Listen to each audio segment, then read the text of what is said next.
What's up, fight fans? This is Kurt DeVille with Counterpunched Boxing News, and I have some new news concerning Dave the Rhino Allen. Get this.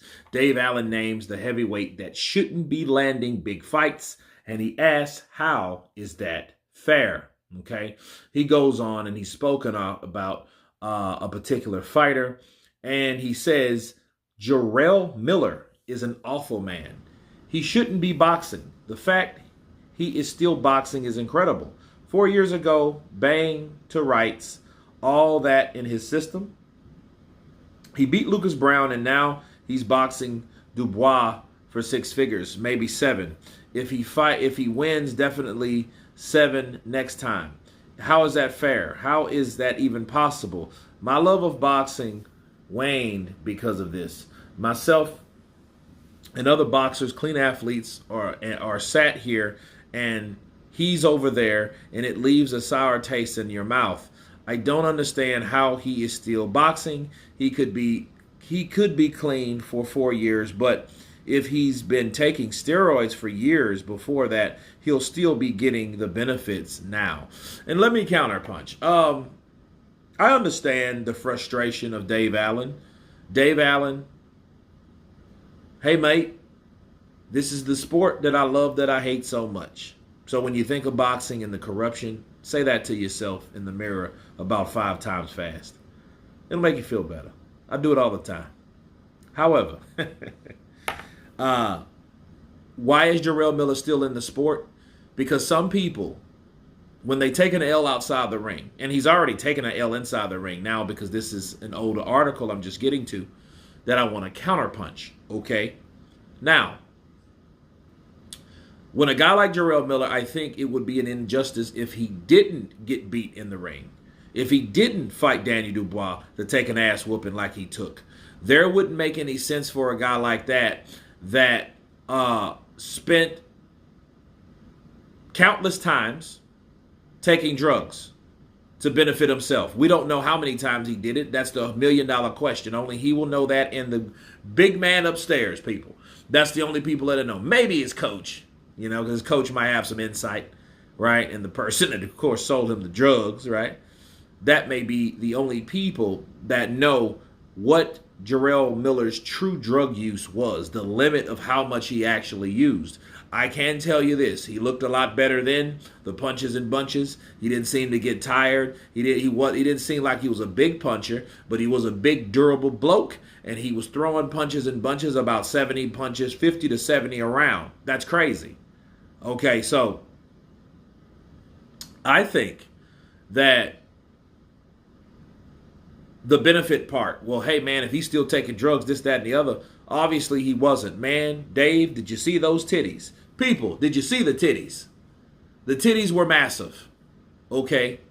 And that shows you, and that's actually a result in lack of steroids, okay? When you stop taking steroids, those are one of the symptoms, okay? So, and then based on his fight, I hope Dave Allen has looked at that fight and has made a better decision. I hope he's happy about what happened. Because a lot of people just seen that and they caught him off guard because, let's just be honest. Not everybody, the day of reckoning, not every single person could get on that card. A lot of people were. I love the matchups. Because they were matchups that normally wouldn't happen in the sport of boxing. Those are the type of fights that happened or that happened that night that you would only talk about in forums. Those fights, Joseph Parker versus Wilder, Otto Vailene versus Joshua, Dubois versus Miller, Mark Madoff versus Caballero, and those are two undefeated fighters unless one of them were. They both were at the time. Sanchez versus Junior Fa. Now, that could have been better, but then again, Junior Fa wasn't too far off the horse. He had 2 losses at that time, not just a bad resume. I mean, he had a name for himself, trying to make a bigger name for himself, but he came up short. So, a lot of people should feel jelly about the day of reckoning and who was on the card. Yeah, he did drugs. He took drugs.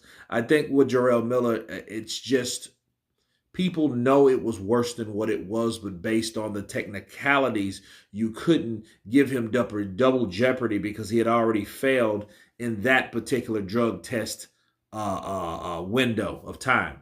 Okay, for that particular fight. You can't say, oh, well, hey, we're going to save a drug that you also had in your system for the next fight. It doesn't work that way. He was taking all those damn drugs to fight AJ. But it was AJ. Think about it, bro. It was the unified champion of the world, undefeated, hit like a sledgehammer, left hook, right uppercut, straight right, jab that'll box you all night, bars. He was fighting that dude that never been defeated. You know what I mean? The $1 million pound guy, Mr. Sky Sports himself. Okay, like that's who he was fighting. He wasn't fighting in a Joe Blow. I think he felt he needed those damn drugs. So I don't really look at Jerel Miller. Yeah, it was a shit move, but Jerel Miller took a shot. He's from New York. He took a shot. What do you want from him? Right? But he understand he took a shot because he knew he needed something extra because he was not confident in his natural ability to go in there and fight somebody like AJ. So it really reflects on AJ because you need drugs to fight the mother sucker, right? Like Dillian White, allegedly, like Robert Helenius, allegedly, and Robert did pretty good.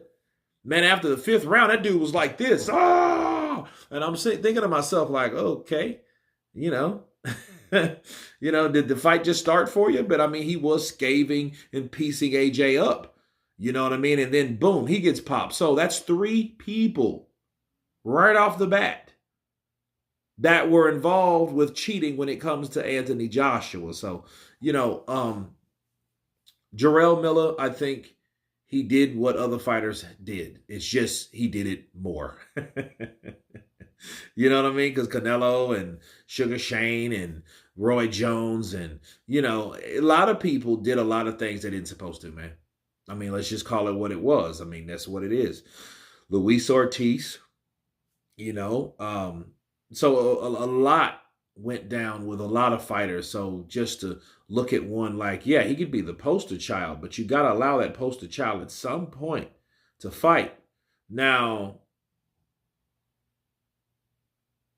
he did get popped again, and it was like a minute amount and stuff, which it was. But at that point, your reputation is already trashed, Jarrell. So it's hard for you trying to convince people that you were clean after you've already been in the shit and had all those drugs in your system at the same damn time.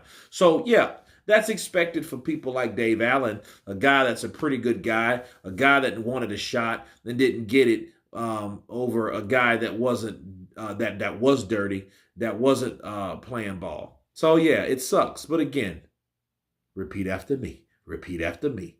Dave Allen, boxing, the sport that I love, that I hate so much.